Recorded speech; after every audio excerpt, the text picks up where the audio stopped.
արդեն հունվարի 13-ն է եւ այսօրվա հաղորդումը հետաքրքիր է այն առումով, որ մենք տեղեկություն ստացանք Ամերիկայի Միացյալ Նահանգներում ժամը 21:00-ին Վաշինգտոնում, այսինքն հանդիպում է տեղի ունենալու Հայաստանի արտգործնախարարի եւ Ամերիկայի Միացյալ Նահանգների պետքարտուղար Մարկո Ռուբիոյի միջև։ Այս մասին հաղորդել է Ամերիկայի Միացյալ Նահանգների պետքարտուղարությունը, այս հարցը կքննարկենք, ինչպես նաեւ երկրորդ կարևոր թեման կրկին Իրանն է։ Իրանի շուրջ նույնպես ունենք կարևոր մի քանի տեղեկություն, որոնցով որ ես ուզում եմ ձեզ հետ կիսվել։ Սկսենք նրանից, որ այնինչ վերաբերվում է Հայաստանին, չափազանց կարևոր է, եւ արդեն Հայաստանի արտգործնախարարության տարածած տեղեկությունից մեզ համար շատ պարզ է դառնում, որ աշխատանքային այցով է գտնվելու Արարատ Միրզոյանը Վաշինգտոնում հունվարի 13-ից 14-ը եւ այդ հանդիպումը, որը որ կայանալու է Ամերիկայի Միացյալ Նահանգների պետքարտուղարի հետ, Մարկո Ռուբիոյի հետ, վերաբերվելու է կոնկրետ թրիփին եւ կողմերը համատեղ հայտարարություն են ընդունելու թրիփի մասով, որը որ երևի թե արդեն նախանշի կոնկրետ գործնական մեկնարկը թրիփ ծրագրի եւ հստակ արդեն մենք դրանից հետո կունենանք ճանապարհային քարտեզ եւ փաստաթուղթ, թե ով ինչ պարտականություններ, պարտավորություններ եւ անելիքներ ունի թրիփի իրականացման մասով։ Կարծում եմ շատ կարևոր փաստաթուղթ է դա լինելու, որի վրա որ հիմնվելով մենք արդեն կկարողանանք ավելի մանրամասն խոսել կոնկրետ այս ծրագրից։ Նույն թեմայով կարելի ասել թրիփը, երբ որ թուրքերը ասում են Զանգեզուրի միջանց, մենք հասկանում ենք, որ նույն ծրագրի մասն է խոսքը, ուղղակի թուրքերը սիրում են, թե ադրբեջանցիները եւ թուրքերը սիրում են այն անվանել Զանգեզուրի միջանց, հասկանում ենք, որ այդտեղ կա թաքնված տարածքային պահանջներ, ինչը բնականաբար մեզ համար անընդունելի է այդ հայտարարությունների մեջ եւ տեսնում ենք, որ կրկին Թուրքիայի տրանսպորտի նախարարն է ակտիվացել, ասելով, որ այսպես կոչված Զանգեզուրի միջանցքը կգործարկվի մինչև 2030 թվականը եւ որոշ դժվարություններ ու խնդիրներ կան Նախիջևանյան հատվածում։ Դա մեզ համար նույնպես պարզ էր, գիտենք, որ ադրբեջանցիները շատ ակտիվ իրենց տարածքում իրականացնում են շինարարական աշխատանքներ, բայց նույն աշխատանքները չեն սկսվել Նախիջևանում, բայց մինչև եթե 30 թվականն է ձգվելու, բնականաբար չեմ կարծում, որ դա լավ է նաև մեզ համար։ Այդքան երկար ձգձգումը չի բխում մեր շահերից նույնպես։ Ճիշտ է, որոշները հիմա ձգտում են ներկայացնել, որ դա միայն ու միայն Թուրքիայի եւ Ադրբեջանի շահերից է բխում, այսինքն թրիփը։ Ես բնականաբար համաձայն չեմ այդ գաղափարի հետ, գիտեմ, որ դա Հայաստանին շատ մեծ օգուտ է բերելու, բայց այն, որ ասում են, թե մինչև 30 թվականը կարող է այն չգործարկվի, այսինքն թրիփը չգործարկվի, դա լավ չէ։ Դա նաև նշանակում է այն, որ ամենայն հավանականությամբ այդ ժամանակ արդեն Թրամփը իշխանության չի լինի։ Ես հույս ունեմ, որ մինչև 2030 թիվը ամեն դեպքում այդ ծրագիրը կյանքի կկոչվի, տարբեր ձևերով կոնե թեթև, դերևս ինչ որ կիսավարտ, բայց այնուամենայնիվ կգործարկվի։ Եվ օրվա կարևոր թեման, ես հույսով եմ այդ թեմային մենք կվերադառնանք, եթե ստացվի արդեն 21:00-ին երբ ավարտվի եւ լինի այդ համատեղ հայտարարությունը,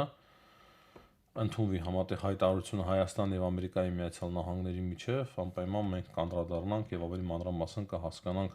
թե ինչ է կատարվում։ Այսօր մամլու ասուլիս էր տալիս նաեւ Սուրեն Պապեկյանը, պաշտպանության նախարարը Հայաստանի, որից որ մենք հասկանում ենք, որ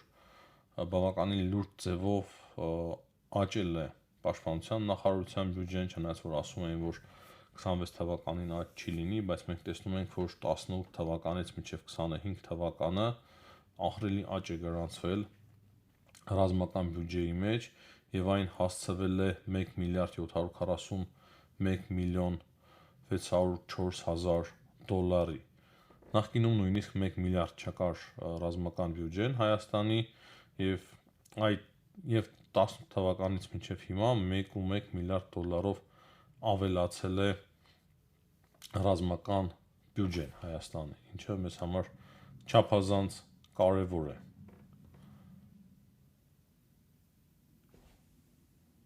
Հիմա սիրելի հայրենակիցներ, առաջարկում եմ խոսել Իրանից եւ ընդհանրապես աշխարհում տեղի ունեցողից։ Հետաքրքիր հայտարարությամբ է հանդես եկել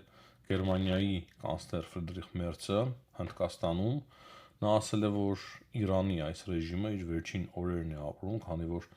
ճնշումներով, սպանություններով է փորձում ճնշել այդ ապստամբությունները եւ ինքը կարծում է, որ իր վերջին օրերն է ապրում այս ռեժիմը։ Պարզ է, որ նման մարդիկ դժվար թե ինչ-որ միամիտ հայտարարություններ անեն եւ միայն իր կարծիքը այստեղ քիչ է, երևի թե որոշ տեղեկություններ ունի նույնպես Ֆրիդրիխ Մերցը, որը որ չի կիսվում մեզ հետ, բայց այդ հայտարարությամբ մենք հասկանում ենք, որ ամենայն հավանականությամբ Իսրայելը, Ամերիկայի Միացյալ Նահանգները որոշում են կայացրել, որ հիմա անելու են ամեն ինչ, որպեսզի այս ռեժիմը տապալվի, արագ տարբեր ձևի հարցազրույցներ է փորձում կազմակերպել Իրանի արտգործնախարար Աբբաս Արաքչիին, օրինակի համար Ալ Ջազիրային հարցազրույց է տվել, փորձելով արդարացնել իրենց գործողությունները, ասելով, որ այդ ահաբեկիչները զինված են եղել Իսրայելի օգնությամբ, Իսրայելի Մասադի աշխատակիցներ են եղել մի մասը եւ դա չի թաքցնում նաեւ իբր Իսրայելը, դրանից բացի նա ասում է, որ Ամերիկայի Միացյալ Նահանգները շատ ավելի դաժան են գործում, վերջերս կին էին սպանել մեքենայի ղեկին 3 երեխա ունեցող կնոջ, դե պարզ է, որ Ամերիկայի Միացյալ Նահանգների ոստիկաններն էլ նվեր չեն, այսպես ասենք, եւ շատ կոպիտ են գործում իրենց օրենքին համապատասխան, բայց բնականաբար կարելի է ասել Աբբաս Արաքչիին, թե ինչ համեմատելու բան է Ամերիկայի Միացյալ Նահանգները եւ Իրանը, Իրանում հիմա վերջին տվյալներով, օրինակի համար Reuters-ի հաղորդմամբ սպանվել է շուրջ 2000 մարդ, այնինչ Իրանի իշխանությունները պաշտոնապես հաստատում են, որ 500 հոգի է սպանվել, այսինքն 4 անգամ ավել մարդ է սպանվել, քան ներկայացնում են Իրանի իշխանությունները։ Հիմա Իրանի իշխանությունները փորձում են նաև ակտիվ տարբեր կադրեր տարածել, թե ինչպես ցուցարարները իրենց շատ վայրագ են պահում, հարձակվում են նաև շտապ օգնության մեքենաների վրա, բայց մենք խոսել ենք այդ մասին, որ եղել են դեպքեր, ցուցարարներն են այդ մասին ասում, որ մարդկանց ուղղակի սպանում են, գնդակահարում են հիվանդանոցներում, դրա համար այդպիսի վերաբերմունք կա նաև առողջապահության նախարարության նկատմամբ եւ հիվանդանոցների բուժաշխատողների նկատմամբ։ Այն, որ Իրանում սարսափելի ռեժիմ է, կարծում եմ բոլորը շատ լավ գիտեն։ Եվ հիմա Սպիտակ տունը կոնկրետ քննարկել է սկսել ավելի մանրամասն Իրանի հարցը, ավելի ճիշտ եթե ու կոռեկտ լինենք, մենք այդ տեղեկությունները կրկին ստացել ենք եւ երեկ էլ էինք ստանում, այսօր էլ ենք ստացել, որ Ամերիկայի Միացյալ Նահանգները քննարկում են եւ այդ քննարկումների շարքի մեջ նաեւ ավիահարվածների հարցը կա, այսինքն ավիահարվածների միջոցով, որպիսի կարողանան լուծել Իրանի հարցը, չգիտեմ ինչպես, միայն ավիահարվածները կարծում եմ բավարար չեն լինի, եթե այդպիսի գործողություններ ձեռնարկեն Ամերիկայի Միացյալ Նահանգները, կա տեղեկություններ, որ Ամերիկայի Միացյալ Նահանգների զինվորականները բարձրաստիճան փորձում են համոզել Թրամփին դեռևս չդիմել նման քայլի, նաև փորձում է Ջեյ Դի Վենսը համոզել Դոնալդ Թրամփին Ամերիկայի Միացյալ Նահանգների փոխնախագահը, որպեսզի Թրամփը դեռ օգտագործի դիվանագիտությունը, հետո նոր արդեն որոշի կոնկրետ ուժ կիրառել Իրանի նկատմամբ։ Երեք նաև հետաքրքիր հայտարարությամբ հանդես եկավ Թրամփը, որ 25%-անոց տարիֆներ է մտցնում յուրաքանչյուր երկրի նկատմամբ, որը որ առևտուր անի Իրանի հետ։ Այսինքն նաև Հայաստանի բնականաբար, քանի որ Հայաստանի եւ Իրանի միջև կա առևտրային կապ եւ առևտուրը ընթանում բոլորս գիտենք։ Այսինքն այդ ամերիկյան 25%-անոց մաքսատուրքերը կտարածվեն նաև Հայաստանի վրա։ Դժվար է ասել, թե ինչ ազդեցություն կունենա այն Հայաստանի վրա չեմ կարծում, որ ահռելի ազդեցություն ունենա։ Ամերիկայի Միացյալ Նահանգների հետ առևտրաշրջանառությունը շատ ցածր կլինի Հայաստանի Հանրապետության, բայց ամեն դեպքում լավ չէ, լավ նորություն չէ։ Եվ այստեղից էլ մենք հասկանում ենք, որ Թրամփի ուշադրության կենտրոնում է հիմա հայտնվել փաստացի Իրանը եւ ամեն օրվա ռեժիմով ազգային անվտանգության խորհրդի նիստեր է անցկացնում Դոնալդ Թրամփը Իրանի մասով եւ պարզ հասկանում ենք, որ ինչ որ գործողությունների դիմելու է Ամերիկայի Միացյալ Նահանգները։ Եթե հիմա ինչ որ գործողությունների չդիմեն, ապա վաղը միանշանակ է, որ ուշ է լինելու։ Եվ սա հասկանում են նաև Իրանում, շատ պարզ եւ լավ հասկանում են Իրանում, դրա համար Իրանի արտգործնախարարությունը քննարկումներ է խնդրել Ամերիկայի Միացյալ Նահանգների հետ։ Այսինքն քննարկումներ է պահանջել, որպեսզի անցկացվեն քննարկումներ Ամերիկայի Միացյալ Նահանգների պետքարտուղարության եւ Իրանի արտգործնախարարության միջև։ BBC հաղորդմամբ Իրանում ցույցերը շարունակվում են եւ ըստ BBC տվյալների 648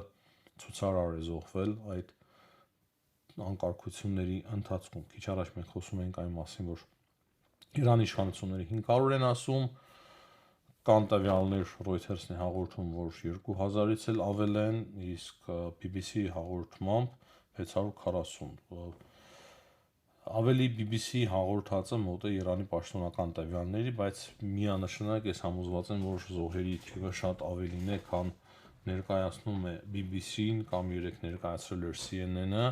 ու ավելի մոտ է երևի թե Reuters-ի հաղորդած թվերին։ Արդեն քանի օր է Իրանում ինտերնետ չկա, մոտ 4 օրից ավել է, 4-5 օր ընդհանրապես անջատված է